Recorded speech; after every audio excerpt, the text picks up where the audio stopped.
Hi అండి, welcome to our channel Tanuja thoughts.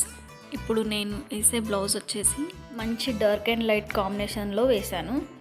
ఇప్పుడు మీరు చూస్తున్నారు కదా, హ్యాండ్స్ అయితే కంప్లీట్ అయిపోయినాయి. కంప్లీట్ అయ్యాక మనకి థ్రెడ్స్ అనేది వదులుతుంటుంది అక్కడక్కడ.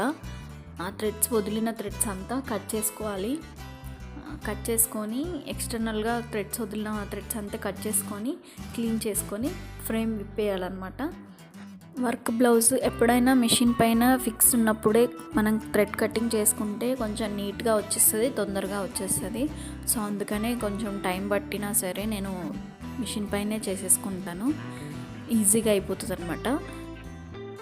అందరూ కంప్యూటర్ మిషనే కదా, వర్క్ వేసేసి ఇచ్చేస్తుంది, డైరెక్ట్ స్టిచ్ చేసుకోవడమే ఉంటుంది అనేసి అనుకుంటారు.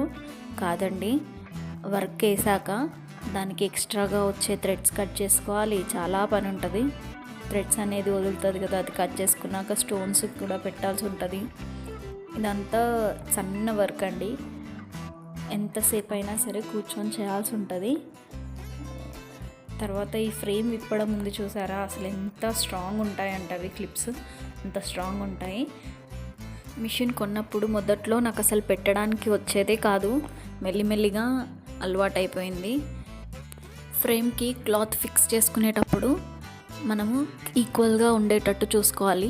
క్లాత్ అనేది డిజైన్ అప్పుడే ఈక్వల్గా వస్తుంది, స్టిచ్చింగ్లో ప్రాబ్లమ్స్ ఉండదు. అట్లా ఈక్వల్గా ఫిక్స్ చేసినప్పుడు చూడండి ఎంత బాగా అవుట్పుట్ వచ్చిందో.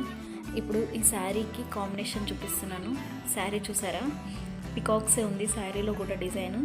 దానికి తగ్గట్టుగానే మన కస్టమర్ అదే డిజైన్ సెలెక్ట్ చేసుకున్నారు. భలే కుదిరింది కదా. నచ్చితే లైక్, షేర్, సబ్స్క్రైబ్ చేసుకోండి. Thank you for watching.